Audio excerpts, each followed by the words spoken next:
ये हमारा पहला टॉपिक होता है केमिस्ट्री का, some basic concept of chemistry, class 11th का। मेरे वीडियो में आपको बताता हूँ पढ़ने के लिए आपको करना क्या पड़ेगा। आप एक प्रॉपर अच्छा सा बनाएंगे, जो है नोटबुक लीजिए, कॉपी लीजिए, साथ में पेन लीजिए और नोट्स लिखते रहिए। मैं बीच बीच में काफ़ी सारे क्वेश्चन दूंगा, आपको उन क्वेश्चन को सॉल्व करना है। काफ़ी सारे क्वेश्चन आपको जब मिलते रहेंगे, आप सॉल्व करते रहेंगे, तो आपका भी जो है उसका एप्लीकेशन समझ में आपको आएगा कि कैसे उसको हमको अप्लाई करना है उन कंसेप्ट को क्वेश्चंस के लिए। तो आपको लगातार नोट्स बनाने हैं और एग्जाम के लिए खाली को नोट्स पढ़ने हैं। एग्जाम के लिए आपको कोई और बुक्स रेफर करने का रिक्वायरमेंट नहीं पड़ेगा, एटलीस्ट नोट बनाने के लिए। नोट्स के केमिस्ट्री में क्या होता है कि इन्फॉर्मेशन भी रहता है, एप्लीकेशन भी होते हैं।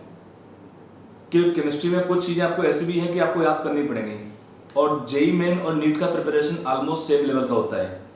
तो जो बच्चे नीट के लिए पढ़ रहे हैं, मेडिकल के एंट्रेंस के लिए पढ़ रहे हैं, उनको भी मेरा जो रिकमेंडेशन होता है वो यही है कि आप लोग केमिस्ट्री को जेई मेंस लेवल का पूरा पढ़िए, क्योंकि तभी आप केमिस्ट्री के अंदर एक टारगेट हो सकते हैं कि 170 मार्क्स तक बच्चे ला सकते हैं। मेरे स्टूडेंट आए हुए हैं 170 मार्क्स, कई बार बच्चे ला चुके हैं। बस दो क्वेश्चन रॉन्ग किए हैं आउट ऑफ 45 क्वेश्चन।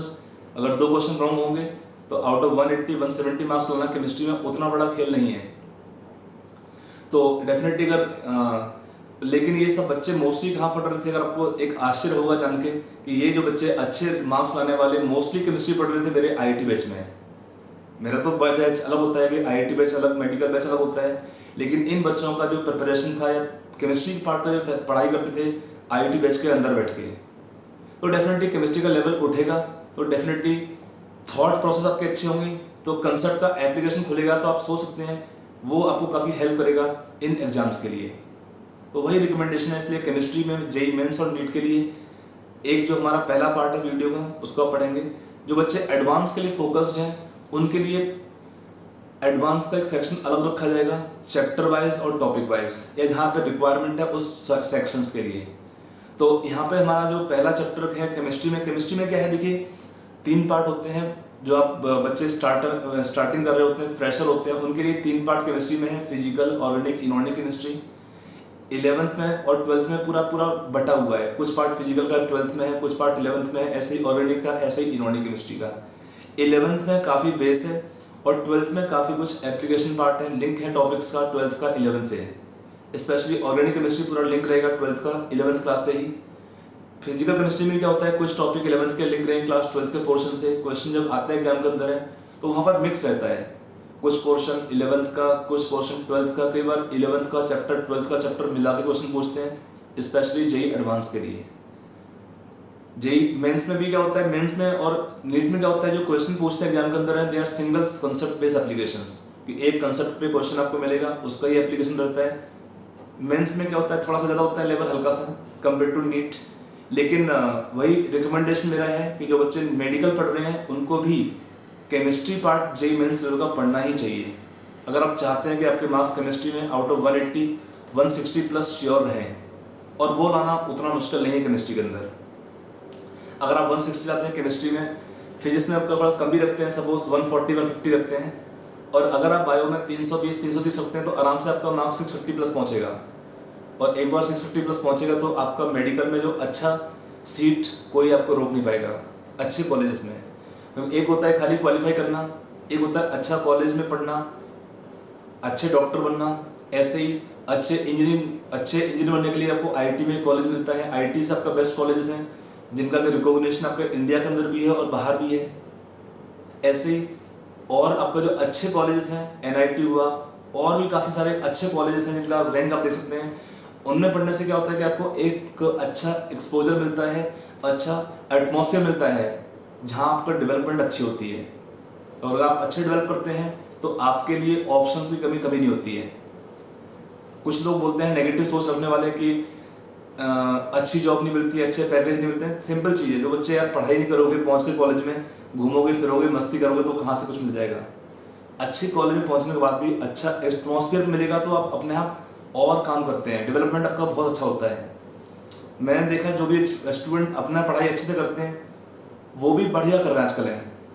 तो ये एक बेसिक आपका पहला क्लास आज पहला टॉपिक है केमिस्ट्री का। 11th का स्टार्ट ही हम यहीं से करते हैं, इसलिए सारा ये बता रहा हूँ आपको मैं कि एक जो ओल्ड बच्चों का एक्सपीरियंस है उनको आप सुनिए, समझिए उनको है, अपना खुद गलती करोगे फिर बाद में उसको रेक्टिफाई करोगे, उससे बेटर है कि और जो बच्चे गलती कर चुके हैं आप उनसे सीख लो, और सीखने के बाद आप वो गलती ना करो तो डेफिनेटली आपके लिए बेटर होगा। ठीक है, तो यहाँ पर ये एक इंट्रोडक्शन पार्ट हमारा था इस माई केमिस्ट्री क्लासेस वीडियो पोर्टल को लेके, जिसमें कि केमिस्ट्री आपको मिलेगा पूरा। जो एग्जाम्स आपके मेन हैं सारे मैंने एग्जाम बोल दिए हैं। मेन फोकस आपका एडवांस के लिए भी रहेगा।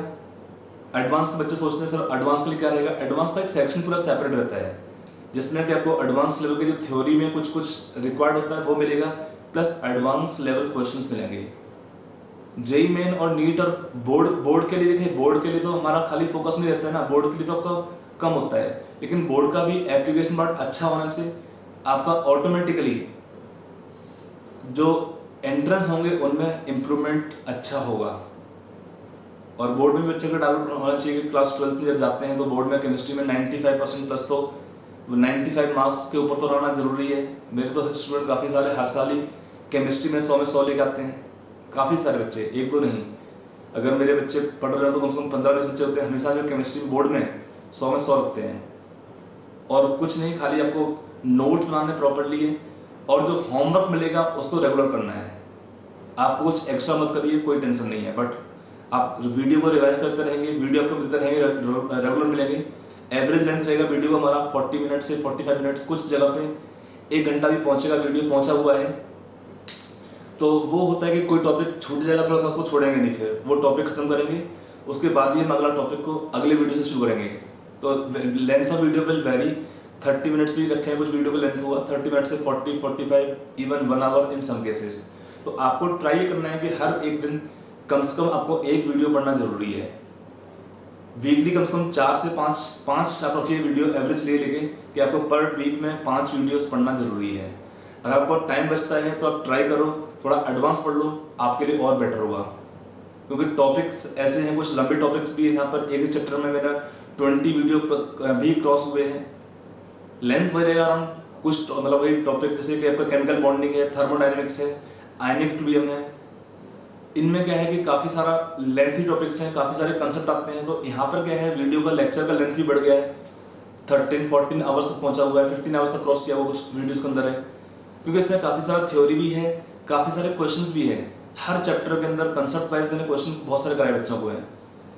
डेफिनेटली आप भी सीखोगे, करोगे उन क्वेश्चंस को है, तो वो आपको डेफिनेटली हेल्प करेगा एप्लीकेशन पार्ट को इम्प्रूव करने के लिए। तो आप पढ़ेंगे एवरेजली वीकली कम से कम 4 से 5 वीडियो, 5 का चलिए अच्छा रहता है, 4 तो मिनिमम ही है।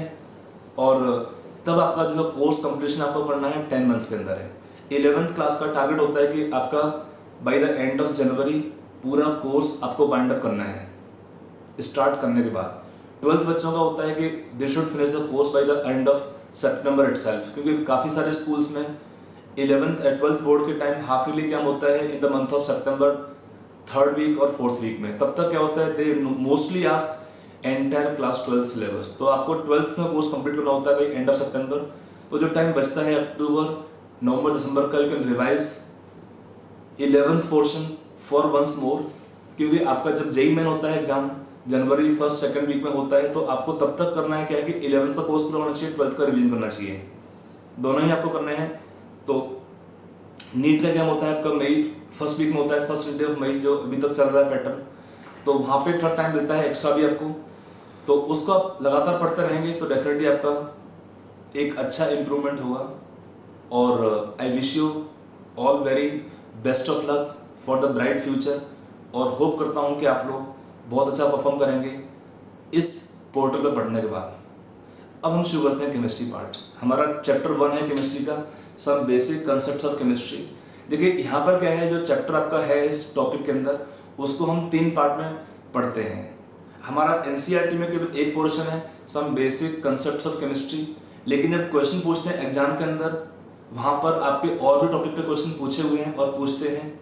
तो वहाँ पे आता है एक रेडॉक्स टाइट्रेशंस, रेडॉक्स रिएक्शंस, और एक आता है क्वेश्चंस ऑन स्टोइकियोमेट्री। तो हम जब ये चैप्टर पढ़ते हैं बेसिक कंसेप्ट्स, इसको हम बेसिकली, यार नाम है बेसिक कंसेप्ट, इसमें जो पहला पार्ट आपका रहेगा चैप्टर का, मोल कंसेप्ट।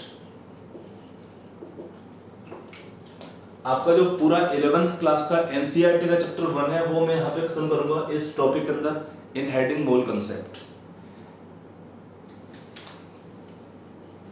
और फिर इसमें क्या क्या पढ़ेंगे आप मोल कंसेप्ट के अंदर? आप पढ़ेंगे इस मोल कंसेप्ट के अंदर calculation of number of moles, number of particles, atoms, उनका रिलेशन, डिफरेंट टर्म्स जो आपको काम आने वाले होंगे बार बार इस चैप्टर के अंदर, different laws of chemical combinations.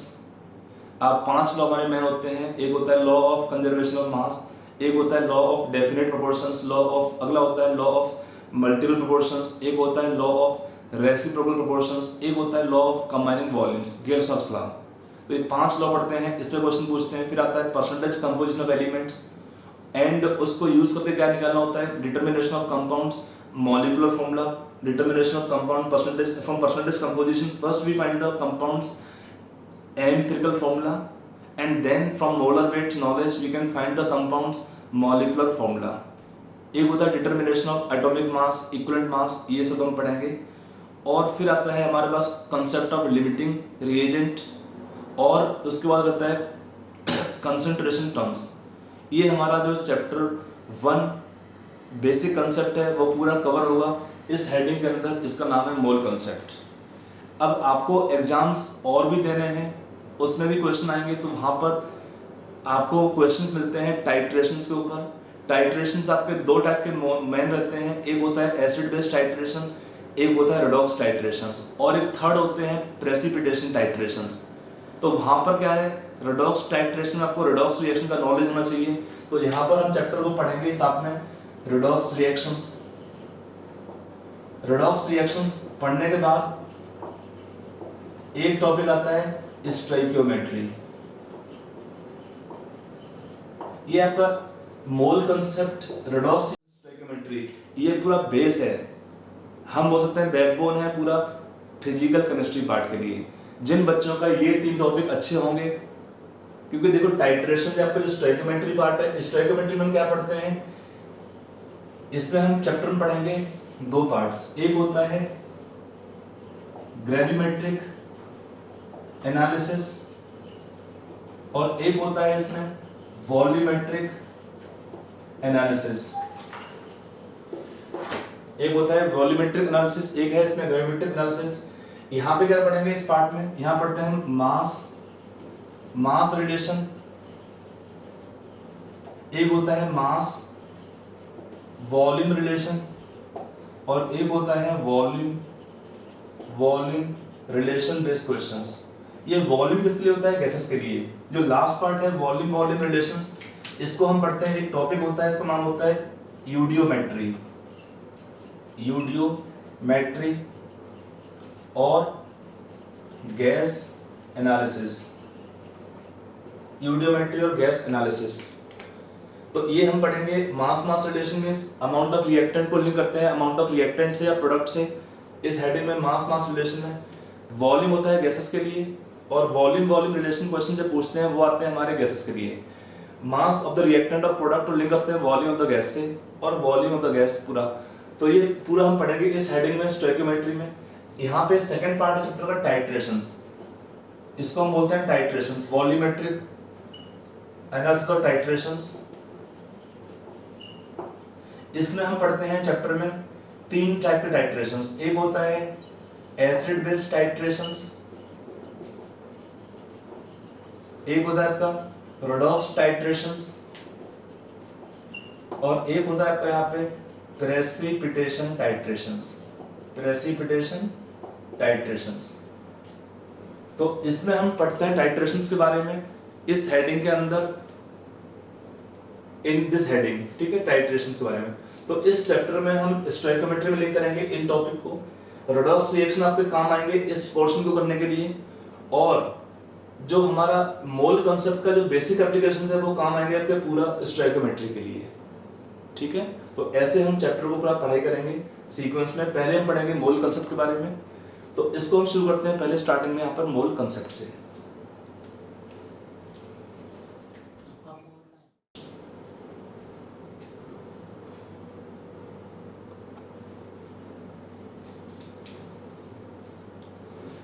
Now first in the given chapter some basic concepts of chemistry, हम पहले क्या लेंगे, मोल कंसेप्ट के बारे में। About mole concept.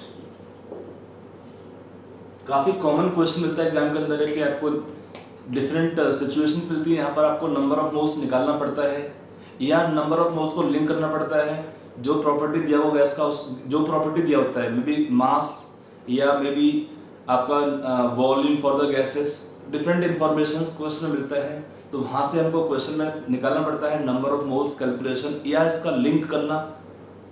और नंबर ऑफ मोल्स काम आपको आएंगे पूरा फिजिकल केमिस्ट्री में, इवन ऑर्गेनिक इनऑर्गेनिक केमिस्ट्री में भी जब क्वेश्चन पूछते हैं रिएक्शन बेस्ड क्वेश्चन, तो वहाँ पर इसका नंबर ऑफ मोल्स का यूज़ पड़ता ही पड़ता है। तो मोल कंसेप्ट एक तरह बोल सकता हूँ पूरा बेस है केमिस्ट्री के लिए।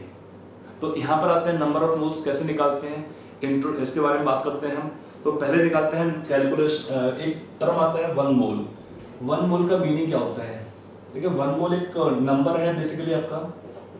One mole can indicate number of particles whose value is equal to 6.02। Sometimes लिखते हैं लोग 6.022 या 6.023, उतना मैटर नहीं करता है। आपको जब एग्जाम में क्वेश्चन करना होगा, इसको 6 लीजिए इंटू 10⁻23 पार्टिकल्स। अगर हम बात करते हैं कि एक मोल ऑफ पार्टिकल्स, उसका मीनिंग क्या होगा? इतने सारे पार्टिकल्स होंगे, वो बनाएंगे आपका एक मोल। कुछ भी हो, अगर हम बोलते हैं लेट्स से हम बोलते हैं one mole of hydrogen atoms, इसका मीनिंग क्या होगा? इसका मीनिंग होगा 6.02 इंटू 10⁻23 हाइड्रोजन एटम्स। अगर हम बात करते हैं one mole of O2 molecules, उसका मीनिंग क्या होगा? इतना ही 6.02 into 10⁻23 molecules, 6.02 into 10⁻23 O2 molecules. अगर हम बात करते हैं वन मोल ऑफ इलेक्ट्रॉन्स, इसका मीनिंग क्या होगा? इतने इलेक्ट्रॉन्स 6.02 इंटू 10⁻23 इलेक्ट्रॉन्स। अगर हम बोलते हैं one mole of human beings, one mole of rupees, कुछ भी बात करिए, अगर वन मोल यूज किया है तो वन मोल का मीनिंग होता है इतने पार्टिकल्स, इतना नंबर ऑफ पार्टिकल्स या एंटिटी उस सब्सटेंस का। जो भी आप बनाएंगे वन मोल का मीनिंग इतने पार्टिकल्स आपको बनाएंगे वन मोल। तो ये हमारा पहला टर्म आता है इंट्रोडक्शन वन मोल का मीनिंग। एक टर्म आता है इसके बाद यहाँ पे है एटॉमिक मास यूनिट। पहले आपका टर्म था AMU, इसका सिंबल था, अब यूज करते हैं यूनिट मास, उसके बारे में बात करते हैं।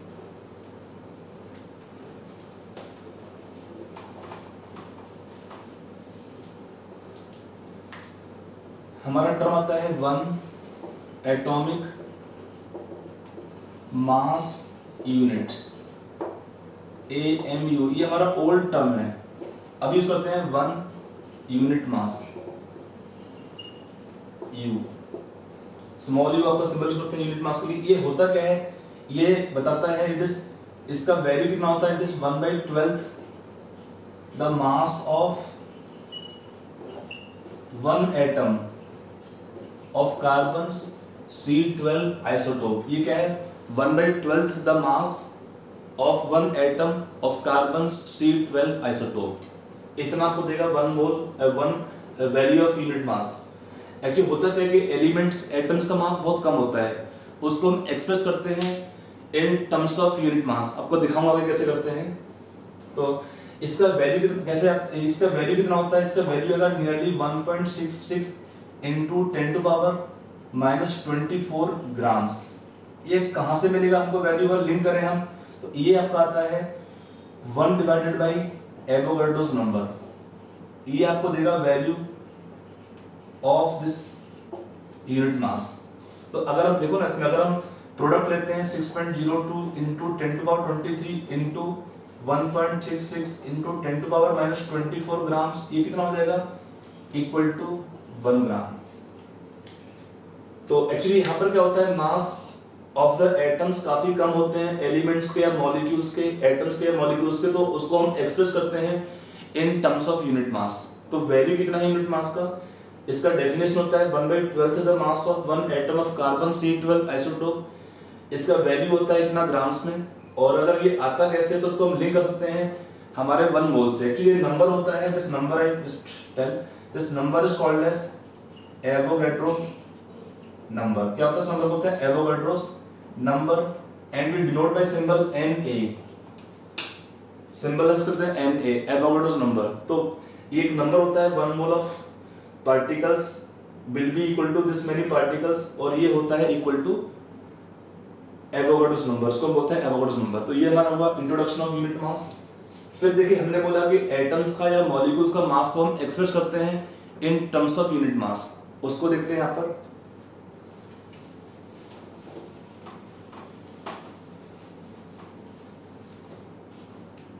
देखिए हमारा जो नेक्स्ट टर्म आता है यहां पर वो आता है एटॉमिक मास।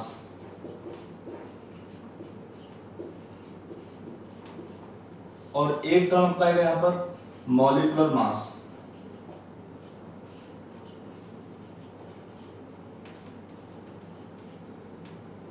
ठीक है, एक टर्म होता है मोलर मास और एक टर्म होता है मॉलिक्यूलर मास, दोनों सेम नहीं होता है। देखो यहां पर जो टर्म लिखा है पहले एटॉमिक मास, इसका मीनिंग क्या होता है? It is mass of one atom of A given element.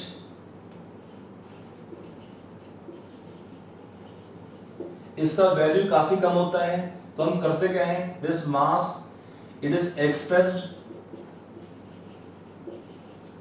In terms of unit mass. इसका वैल्यू काफी कम होता है एटॉमिक मास का।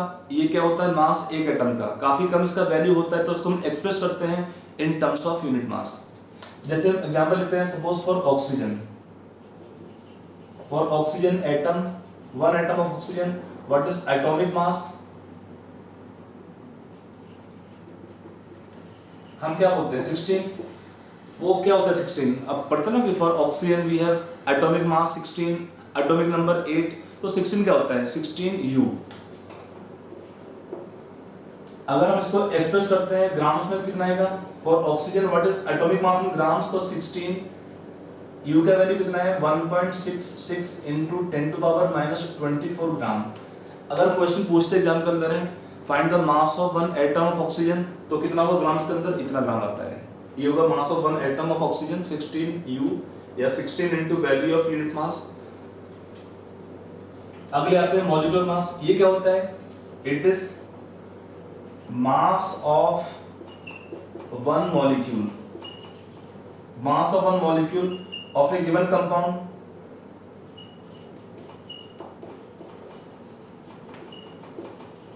और ये भी क्या होता है, this mass molecular mass it is expressed in terms of unit mass U। अगर हम बोलते हैं कि फॉर CO2 मॉलिक्यूल कितना आपका आएगा मॉलिक्यूलर मास, कितना होता है, कार्बन में होता है 6 + 2 × 16 32 + 12 कितना आपका जाएगा 44U। कार्बन का होता है atomic mass 12, atomic number 6। O का होता है atomic number 8, mass number is 16, तो 16 × 2 + 12 44U। और इसको हम बोलेंगे what is 44 in grams, unit mass का वैल्यू। एग्जाम में क्वेश्चन पूछ लेता है कि find the mass, actual mass of one atom of oxygen, या कोई भी और एलिमेंट दे सकते हैं। तो वहां पे मास जो होता है एटॉमिक मास होता है, वो होता है in terms of unit mass. आपको करना क्या है, वहां पर है U की जगह प्लेस करना है वैल्यू ऑफ यूनिट मास, तो ये मास निकल जाएगा हमारा ग्राम्स के अंदर। ऐसे ही मॉलिक्यूल्स में निकालते हैं मॉलिक्यूलर मास, इस तरह से निकालते हैं। ठीक है, तो ये हमारा हुआ introduction of atomic mass and molecular mass. फिर एक टर्म और आता है यहाँ पर है, वो होता है ग्राम एटॉमिक मास, और यहाँ पर है ग्राम मॉलिक्यूलर मास। अब ये क्या होते हैं, देखो इसमें डिफरेंस क्या है, मैं टर्म्स को थोड़ा सा मिटा दे रहा हूं, मतलब उसका डेफिनेशन पार्ट को फिर देखते हैं, एक बार दोबारा लिख लेते हैं। एक टर्म आपका यहाँ पर है ग्राम एटॉमिक मास और एक है ग्राम मॉलिक्यूलर मास। ग्राम मैंने दोनों में ऐड कर दिया। इसका मीनिंग क्या होता है, देखिए इसका मीनिंग आता है ग्राम एटॉमिक मास का, it is mass of 1 mole of atoms, mass of 1 mole of atoms of A given element, it is expressed in grams. क्या होता है? This mass of the atoms, 1 mole of atoms is express in grams. तो इसलिए इसको बोलते हैं ग्राम atomic मास। देखिए इसमें लिखते हैं अगेन सिंपल एग्जांपल कि अगर हमको दिया है for oxygen what can be taken, इसको शॉर्ट लिखते हैं GAM, gram atomic mass. Symbol can taken short for gram atomic mass is GAM, ठीक है। तो for oxygen what is gram atomic मास, हम कैसे निकालेंगे? ये होता है मास ऑफ, देखिए हमने अभी दिखा था कुछ देर पहले 16U, ये था हमारा मास एक ऑक्सीजन एटम के लिए ग्राम्स के अंदर, 16U का वैल्यू इतना था। अगर हम बोलते हैं mass of 1 mole of oxygen atoms, वो कितना निकालेंगे? तो इनटू कर देंगे यहाँ पर एवोगाड्रोस नंबर का वैल्यू, क्योंकि 1 मोल क्या होगा? इतने नंबर ऑफ पार्टिकल्स आपको देंगे 1 मोल ऑफ एटम्स। तो इसका कैलकुलेशन ये कितना था? 1 था, तो 16 ग्राम। हम बोलेंगे 16 ग्राम और 16 ग्राम पर मोल। तो अगर हम बोलते हैं 16 ग्राम पर मोल, ये होता है, इसका मीनिंग क्या है 16 ग्राम का? इसका मीनिंग होता है ये कि 1 mole of oxygen atoms will have weight of 16 ग्राम। समझ में आया? 16U क्या था? मास एक एटम का, और 16 ग्राम क्या हो जाएगा यहाँ पर? मास 1 मोल ऑक्सीजन एटम्स का। फिर आता है हमारा term next gram molecular mass, short लिखेंगे सिंबल्स को GMM, ग्राम मॉलिक्यूलर मास। इसका मीनिंग क्या होगा? Like this, it is mass of 1 mole of molecules of a given substance। कोई भी कंपाउंड का होगा उसका 1 मोल ले लेंगे, तो उसको हम बोलेंगे ग्राम मॉलिक्यूलर मास। ये भी क्या हुआ? It is expressed in grams. इसको हम एक्सप्रेस करते हैं ग्राम्स के टर्म्स में। जैसे बोलते हैं for CO2 what is gram molecular mass, ये कितना होगा? 44U था, ये था हमारा मास एक मॉलिक्यूल का। इसमें हम कर देंगे मल्टीप्लाई कर देंगे एवोगाड्रोस नंबर से, तो हमको मिल जाएगा मास 1 मोल का। तो ये होगा 44, ये था 1 ग्राम, और हम बोले 44 ग्राम पर मोल, 44 ग्राम पर मोल। मीनिंग क्या होता है? अगर हम लिखते हैं 44 ग्राम, वो होता है मास 1 मोल CO2 गैस मॉलिक्यूल्स का। अगर हम लिखते हैं 44U, वो होता है मास 1 CO2 गैस मॉलिक्यूल का। समझ में नहीं है? अगर हम लेंगे मास 1 मॉलिक्यूल का, वो होता है in terms of unit mass. अगर हम लेते हैं मास 1 मोल का, 1 मोल ऑफ मॉलिक्यूल्स का, तो वो होता है 44 ग्राम पर मोल। समझ में आया? तो ये आपका जो सिंपल कहने का मीनिंग होता है कि U आपका यूज टर्म होता है, क्योंकि जो एटम्स होते हैं ये आपके होते हैं मॉलिक्यूल्स या आयंस होते हैं, उनमें क्या होता है? मास बहुत कम होता है, तो उन मास को हम एक्सप्रेस करते हैं इन टर्म्स ऑफ U। अगर हम लेंगे 1 मोल का mass that have some significant value, तो उसको हम एक्सप्रेस करते हैं ग्राम्स के अंदर, इसको कहते हैं ग्राम एटॉमिक मास। तो यहां से अगर हम देखा जाए तो हम क्या बोल सकते हैं कि for elements,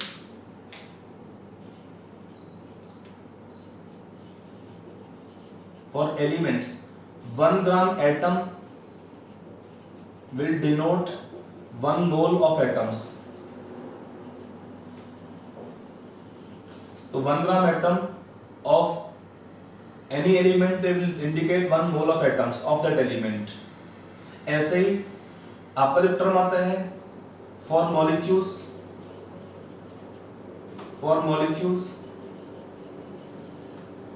1 gram molecules indicate 1 mole of molecules of a given substance।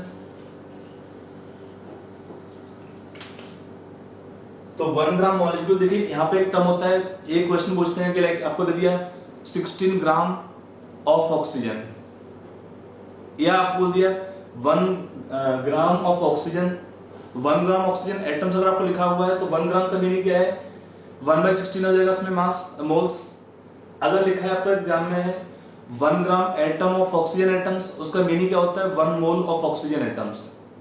ऐसे ही 1 ग्राम आपका अगर दिया है तो 1 ग्राम मीन्स 44, आपका यहाँ पे एक मास है 1 मोल का, तो 1 ग्राम मीन्स उतना अमाउंट। अगर लिखा है 1 ग्राम एटम तो वो होता है 1 मोल। ऐसे ही 1 ग्राम मॉलिक्यूल इज 1 मोल। तो 1 ग्राम अलग है, 1 ग्राम एटम अलग है। 1 ग्राम आपका अमाउंट होता है, मास होता है, और 1 ग्राम एटम क्या है आपका, नंबर है। ऐसे ही 1 ग्राम मॉलिक्यूल का है आपका नंबर होता है। तो इनमें आपको कंफ्यूजन नहीं होना चाहिए 1 ग्राम एटम में या 1 ग्राम्स के अंदर या 2 ग्राम जो भी आप लिखेंगे यहाँ पर। तो इनमें कॉमन टर्म आता है दोनों के लिए, for gram atomic mass and for gram molecular mass एक कॉमन टर्म है मोलर मास। एक कॉमन टर्म है दोनों के लिए मोलर मास। ये क्या होता है मोलर मास? अगर एलिमेंट्स हैं तो उनके लिए होता है ग्राम एटॉमिक मास, अगर कंपाउंड है तो उसमें होगा ग्राम मॉलिक्यूलर मास, अगर आयंस होंगे तो उसके लिए भी होगा मोलर मास। मोलर मास एक कॉमन टर्म होता है mass of 1 mole of particles, उसको हम बोलते हैं मोलर मास। मोलर मींस पर मोल, मास कितना होगा ग्राम्स के अंदर, उसको बोलते हैं मोलर मास। फिर आपका वो एलिमेंट्स हो, मॉलिक्यूल्स हो, कंपाउंड्स हो, आयंस कुछ भी हो, आई होप ये टर्म का मीनिंग आपको उसमें आगे हो सकूं। मोलर मास का एलिमेंट्स में मोलर मास को हम सेम बोलते हैं as gram atomic mass, for compound में सेम होता है एज ग्राम मॉलिक्यूलर मास। ये दोनों के लिए कॉमन टर्म है मोलर मास। अब हमारे पास ये टर्म्स क्लियर हो गई, नंबर ऑफ मोल्स, उनका रिलेशन पार्टिकल से। फिर एक टर्म क्लियर हुआ हमारे पास ग्राम एटॉमिक मास, ग्राम मॉलिक्यूलर मास। इससे हम क्या कर सकते हैं, नंबर ऑफ मोल्स कैसे निकालेंगे। आते हैं इस पॉइंट पे।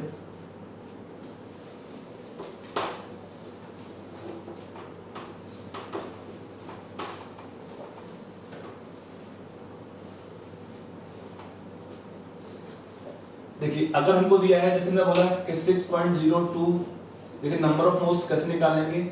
दो डाटा से नंबर ऑफ मोल्स निकालते हैं हम रिलेशन से। एक आता है नंबर ऑफ पार्टिकल्स, जितना अभी आपने पढ़ा है उसके हिसाब से, डिवाइडेड बाय एवोगाड्रोस नंबर, और हम बोल सकते हैं weight in grams by molar weight. जितना आपने अभी तक पढ़ा है उसके हिसाब से ये हमारे दो इक्वेशंस आएंगे नंबर ऑफ मोल्स निकालने के लिए। देखिए कैसे करा हमने ये वाला इक्वेशन। अगर हम बोलते हैं 6.02 into 10⁻23 पार्टिकल्स, ये क्या बताएंगे आपको, ये बताएंगे 1 मोल ऑफ पार्टिकल्स, किसी का भी हो, एटम्स का, मॉलिक्यूल्स का, आयंस का। तो अगर हम बोलते हैं 3.01 into 10⁻23 पार्टिकल्स, ये क्या बताएगा, हाफ मोल ऑफ पार्टिकल्स। कैसे देखिए ये कैसे मिलेगा half, that is 3.01 into 10⁻23 divided by 6.02 into 10⁻23। कितना हो जाएगा इसका वैल्यू निकालने पर, सॉल्व करने पर, हाफ हो गया। तो ऐसे हो सकते हैं। अगर आपको दिया होता है 1.05 1.5 तो कितना आएगा 1/4 मोल्स। ऐसे ही कुछ भी आपको अगर दिया होगा नंबर ऑफ पार्टिकल्स अगर दिए होते हैं, हमको वहां से निकालना है नंबर ऑफ मोल्स। तो कैसे निकालेंगे, number of particles divided by Avogadro's number, ये देगा हमको नंबर ऑफ मोल्स। ये रिलेशन कैसे लिखा हमने, अगर हम देखते हैं फॉर एग्जांपल CO2 के लिए, फॉर CO2 गैस क्या था हमारे पास CO2 के लिए, अगर है 44 ग्राम्स, ये क्या बताते हैं 1 मोल ऑफ CO2 मॉलिक्यूल्स। अगर बोलते हैं इसका हाफ कर देंगे मींस 22 ग्राम, ये क्या बताएगा, ये हाफ हो गया मोल्स ऑफ CO2। मतलब 1 मोल में इतना था 44 ग्राम 1 मोल है, 22 का मतलब हाफ हो गया। 11 ग्राम में कितना हो जाएगा 1/4 हो गया। अगर हम बोलते हैं 4 ग्राम कितना आपको हो जाएगा इसमें, तो कितना आपको हो जाएगा इसमें 1/11। ये सब कहां से आता है, ये कहां से आपको मिलेगा, देखिए 44/44 कितना आपको हो गया 1, ये हुआ 22/44 कितना आपको हो जाएगा 1/2, 11/44 कितना आपको हो जाएगा 1/4। अगर हम बोलते हैं 4/44 कितना आपको हो जाएगा 1/11।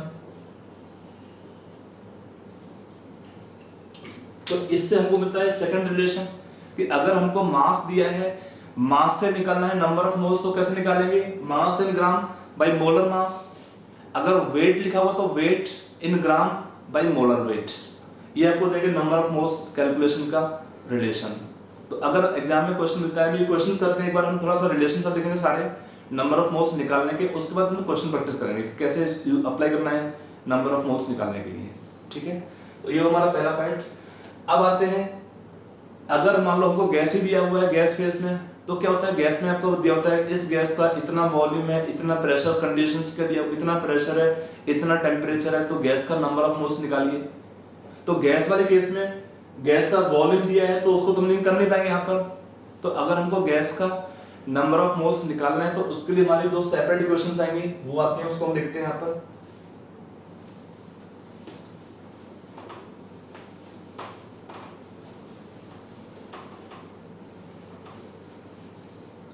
देखिए, for gases how to find number of moles. एक आता है पीवी अपॉन आरटी, एक इक्वेशन ये आती है, और एक इक्वेशन आता है volume of gas in litres at NTP और एसटीपी एक ही बात होता है गैस के लिए, डिवाइडेड बाय 22.4 लीटर और 22.7 लीटर। यहाँ डिपेंड करता है कि हमने कंडीशन थोड़ा चेंज करने पर ये वैल्यू हमको मिलेगा। ये आपको मैं दोनों टर्म में कहाँ पे कि सर एक फॉर्मूले में दो वैल्यू कैसे आ गया, टेंशन ना लो यार, बताएंगे। ये हमारी दो इक्वेशंस काम आती हैं नंबर ऑफ मोल्स निकालना गैस के लिए। यहाँ पर दो टर्म्स मैंने यहाँ पे यूज किया है, आप कौन सा यूज करना है आपको बताऊंगा दोनों यहाँ पर, क्योंकि बुक्स में क्या है कि अभी ये रिलेशन ज्यादा कॉमन यूज होता है और अभी एनसीईआरटी के अंदर इसको यूज करते हैं, बट वहां पर वैल्यूज थोड़ा चेंज होती हैं। क्या वैल्यू होगा, कैसे चेंज करते हैं, कैसे इसको अप्लाई करते हैं, उसको हम यहाँ पे देखेंगे। तो हम आते हैं इसमें पहले में नंबर ऑफ मोल्स वाले केस में। इस इक्वेशन को बोलते हैं, एक इक्वेशन आता है PV is equal to NRT. ये इक्वेशन होता है, इसको बोलते हैं आइडियल गैस इक्वेशन। क्या उसको बोलते हैं, आइडियल गैस इक्वेशन। यहाँ पर एक इक्वेशन है PV is equal to NRT, इसको हम बोलते हैं आइडियल गैस इक्वेशन। क्या होता है इस इक्वेशन में, देखिए पी होता है गैस का प्रेशर, प्रेशर को हम लेते हैं, मोल्स निकालना है तो हम प्रेशर को लेंगे इन atmosphere, atmosphere ATM short term यहाँ पर है, और बार वैल्यू चेंज होगा इसमें। V होता है volume of gas in litres, N आपका होता है number of moles of the gas, यहाँ पे T होगा temperature of gas in kelvin scale. I hope you know how to find temperature in kelvin. अगर आपको दिया है टेम्परेचर इन केल्विन कैसे निकालते हैं, तो ये होगा temperature in degree Celsius plus 273, आपको देगा टेम्परेचर इन केल्विन स्केल। और यहाँ पे R होता है, इसको हम बोलते हैं यूनिवर्सल गैस कांस्टेंट। क्या होता है इसको, R को यूनिवर्सल गैस कांस्टेंट। इसका वैल्यू क्या होता है, अगर कांस्टेंट इसका वैल्यू कुछ होगा, इसका S इसका वैल्यू होता है, इसका वैल्यू होता है 0.0821 लीटर एटमॉस्फेयर पर मोल पर केल्विन। यहाँ पे लीटर एटमॉस्फेयर पर मोल पर केल्विन, और 0.083 लीटर बार पर मोल पर केल्विन। यहाँ पर क्या होता है, अगर प्रेशर लेंगे इन एटमॉस्फेयर यूनिट्स तो हमारा ये इक्वेशन है पहले वाला, और ये इक्वेशन आता है pressure is taken in bar units. ये प्रेशर का यूनिट है बार और एटमॉस्फेयर। अभी दोनों में दोनों रिलेशन क्या होता है, इसको हम लिख सकते हैं कंबाइंडली दोनों वैल्यूज को nearly, this value can be taken nearly 1/12, क्योंकि कैलकुलस में इतना बड़ा वैल्यू देख के आप डर जाओगे मान लीजिए, तो आप इसको लिख सकते हो 1/12 अप्रोक्सीमेटली। 1/12 में यूनिट हमारा होगा एग्जैक्ट कितना आता है इसका वैल्यू 1/12 का 0.083, तो आप इसको दोनों में यूज कर सकते हो in this terms for calculation of R। एक ये वैल्यू आता है इसमें, इसको आप यूज करते हैं if pressure is taken in bar और एटमॉस्फेयर। देखिए यहाँ पर ऑप्शन आपको देखना पड़ेगा, अगर ऑप्शन बहुत पास में होंगे, डिफरेंस बहुत पॉइंट पे होगा, तो फिर आपको ये एक्यूरेट वैल्यू यूज करना पड़ेगा। अगर डिफरेंस ज्यादा होगा तो आप इसके जगह दोनों जगह पे कॉमन ले सकते हो 1/12, क्योंकि कैलकुलेशन आपका काफी इजी हो जाएगा। इसके बाद आर का वैल्यू एक और होता है, वो हमारे फिलहाल यहाँ काम नहीं आएगा, बट फिर भी लिखता हूँ। आर का एक वैल्यू होता है 8.314 जूल्स पर मोल पर केल्विन, और हम इसको लिखते हैं एक वैल्यू और लिखते हैं इसका 1.97 राइट अराउंड 2 कैलोरी पर डिग्री पर मोल। फिलहाल ये हमारे यहाँ पे काम नहीं आएंगे, हमारे यहाँ पे इक्वेशंस काम आएंगी, वैल्यू काम आते हैं ये वाले दो वैल्यूज। यहाँ पर और भी है आर का वैल्यू 8.314 जूल्स पर मोल पर केल्विन। इसको हम लिखते हैं अप्रोक्सीमेटली फॉर डूइंग क्वेश्चंस 25/3। 8.3 आता है तो उसको हम लिखेंगे रफली इतना वैल्यू जूल्स पर मोल पर केल्विन, क्योंकि एग्जाम में क्या होता है टाइम कम होता है तो कैलकुलेशन आपको थोड़ा जल्दी करने पड़ते हैं। तो उस केस में हम आर के वैल्यू 8.314 को, इसका यूनिट है जूल्स पर मोल पर केल्विन, वी कैन अप्रोक्सीमेटली 25/3। ये होता है एसआई सिस्टम में आर का वैल्यू। अगर यहाँ पे एनर्जी का कैलकुलेशन जब करते हैं जूल्स में या स्पीड ऑफ गैस मॉलिक्यूल्स निकालते हैं इन मीटर पर सेकेंड में, तब हमारा ये वैल्यू काम आता है। और ये एनर्जी कैलकुलेशन जब करते हैं कैलोरीज में, यहाँ पे है 2 कैलोरी पर डिग्री पर मोल, उस केस में हम इस वैल्यू ऑफ आर को यूज करते हैं। ठीक है, तो ये हमारे डिफरेंट वैल्यूज हैं आर की कैलकुलेशन करने के लिए। अब हमारे पास क्वेश्चन क्या होगा, जब गैस का मोल्स निकालना है तो for calculation of number of moles of gases, for calculation of number of moles of gas, हम ये सारा यूनिट्स यूज करते हैं। प्रेशर को लेंगे एटमॉस्फेयर में या बार में, वॉल्यूम को लेंगे लीटर्स में, नंबर ऑफ मोल्स निकालना है, टेम्परेचर लेंगे केल्विन स्केल में, और आर का वैल्यू ये या ये डिपेंड करता है कि हमारे पास प्रेशर का यूनिट क्या है, प्रेशर का यूनिट क्या है। अब थोड़ा हम देखते हैं यूनिट्स के बारे में भी बात कर लेते हैं।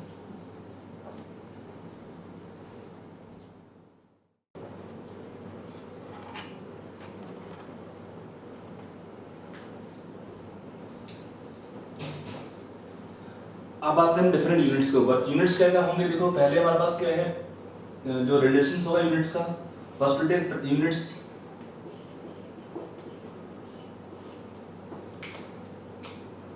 पहले तो प्रेशर के लिए, तो प्रेशर का क्या होता है, डिफरेंट यूनिट होता है। एक आपका यूनिट है प्रेशर का 1 एटमॉस्फेयर, ये होता है आपका, कन्वर्ट करते हैं इसको हम तो 760 मिलीमीटर ऑफ मरकरी और 76 सेंटीमीटर ऑफ मरकरी। अगर एग्जाम में क्वेश्चन दिया है, प्रेशर दिया है मिलीमीटर मरकरी में या सेंटीमीटर ऑफ मरकरी में, तो हम इसको चेंज करेंगे ऐसे 1 atmosphere is equal to 760 millimetre of mercury और 76 सेंटीमीटर ऑफ मरकरी या 760 टॉर। आप देख सकते हैं यहां से कि 1 millimetre of mercury is same as 1 Tor.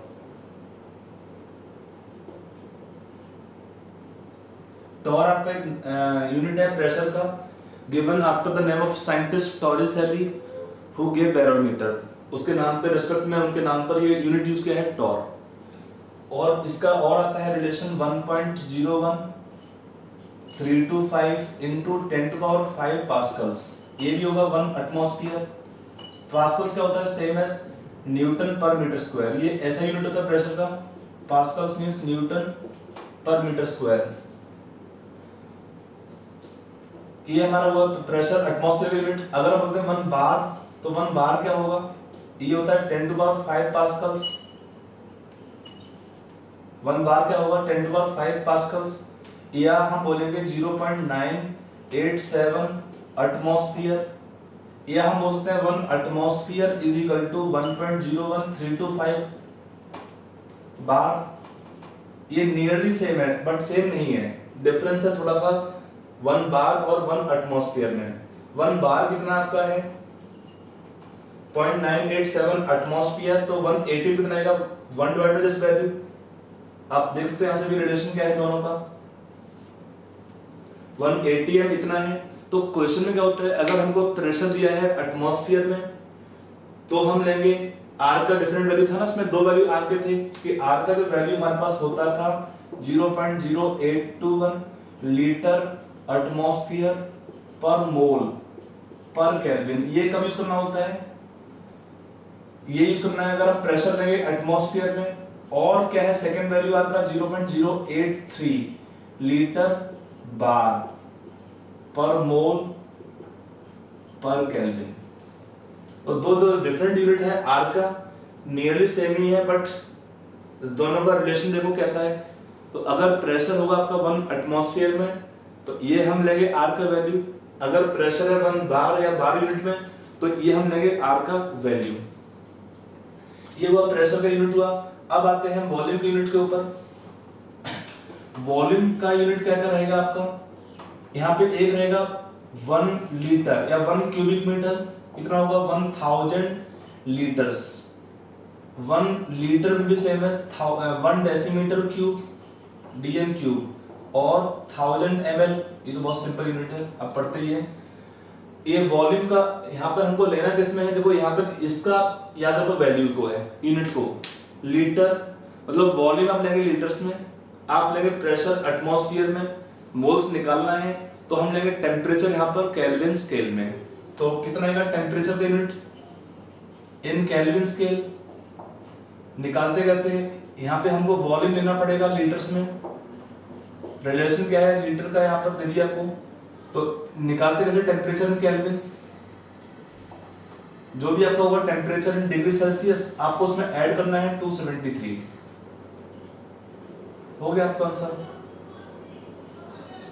तो टेम्परेचर इन केल्विन ऐसे निकालेंगे, वॉल्यूम को लीटर में, और ये प्रेशर यूनिट हो गया, समझ में आया। अब रह गया इसमें आर तो लिख ही दिया यहाँ पर, नंबर ऑफ मोल्स आपको निकालने थे गैस के लिए, तो pressure volume temperature, pressure volume temperature, और आर तो हमारा कांस्टेंट है, तो ये हमारे वैल्यू हम यूज करते हैं कांस्टेंट्स के लिए। ये हमारा इक्वेशन हुआ पहला। अब यहाँ पर हमने एक टर्म लिखा है एनटीपी और एसटीपी कंडीशंस, उसमें क्या होता है, उसको कैसे अप्लाई करना है इक्वेशन को, उसको देख लेते हैं एक बार।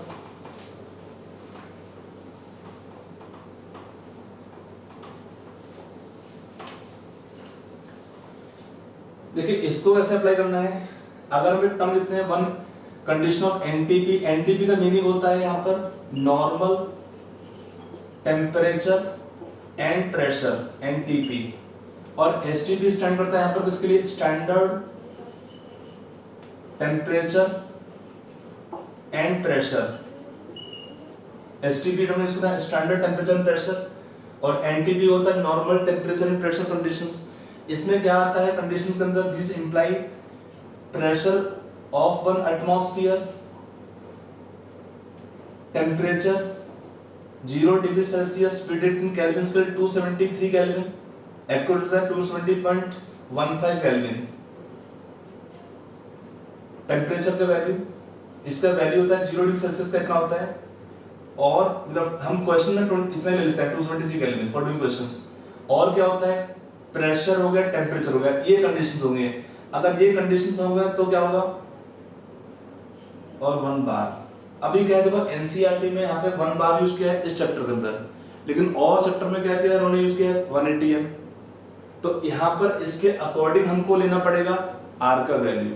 अगर हम आर के दो वैल्यूज ऑलरेडी हम दे चुके हैं इसमें, कि अगर हमारे पास प्रेशर है बार में तो हम लेंगे आर का वैल्यू 0.083 यूनिट से में। अगर हम लेंगे प्रेशर दिया है एटमॉस्फेयर में तो हम लेंगे आर का value 0.0821। In proper unit already हम डिस्कस कर चुके हैं इसके बारे में। तो यहाँ पर ये डिफरेंस के अकॉर्डिंग हमारा वॉल्यूम वेरी करता है। देखो वॉल्यूम कैसे निकालेंगे हम यहाँ पे nRT अपॉन P। अगर हमने लिखा यहाँ पर nRT अपॉन P, अगर लिखा हमने प्रेशर 180 है तो कितना आएगा R का वैल्यू। अगर हम सपोज 1 मोल लिखा, 1 mole of gas R.0821, temperature 273 kelvin, by pressure लिखा हमने 180 है, तो आपका ये आएगा 22.4 लीटर। और अगर लिखते हैं nRT by P, अगर लेते हैं 1 मोल R.083 इंटू 273 प्रेशर लिखा 1 बार तो कितना आएगा 22.7 लीटर्स। ये दोनों को हम बोलते हैं क्या, this both the volume taken here, इनको हम बोलते हैं क्या, मोलर स्टैंडर्ड वॉल्यूम। क्या होते हैं सर को, मोलर स्टैंडर्ड वॉल्यूम। अगर हमारे पास कोई भी गैस दिया है 1 मोल ऑफ गैस कोई भी ले लेंगे, उसका वॉल्यूम होता है इतना एनटीपी या एसटीपी कंडीशंस पर, इस प्रेशर पर और इस टेम्परेचर पर इतना वॉल्यूम होगा 1 मोल गैस का। तो इसके अकॉर्डिंग हमारा ये आता है लास्ट इक्वेशन। अगर हम बोलते हैं सपोज हमने लिया प्रेशर जो काफी कॉमन है, अभी ये लेते हैं एटमॉस्फेयर में लेंगे प्रेशर को, वॉल्यूम टेम्परेचर लेते हैं केल्विन स्केल में, तब उस केस में हमारे पास ये कंडीशन आएगा। यहाँ पे ध्यान रखिए, अगर आपका टी चेंज करेगा वॉल्यूम चेंज होगा, पी चेंज करेंगे तो वॉल्यूम चेंज होगा। Change in pressure and temperature, आपके वॉल्यूम यहाँ पर चेंज होते रहते हैं।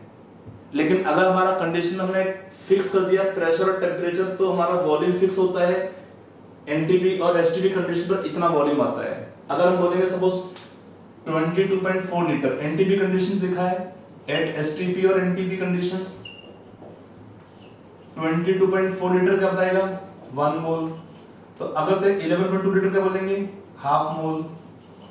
अगर बोलते हैं 5.6 लीटर क्या बोलेंगे 1/4 मोल्स। इसी के अकॉर्डिंग इसका मीनिंग क्या है, ये रिलेशन से कैसे हमको मिला नंबर ऑफ मोल्स कैलकुलेशन, ये वाला इक्वेशन आएगा।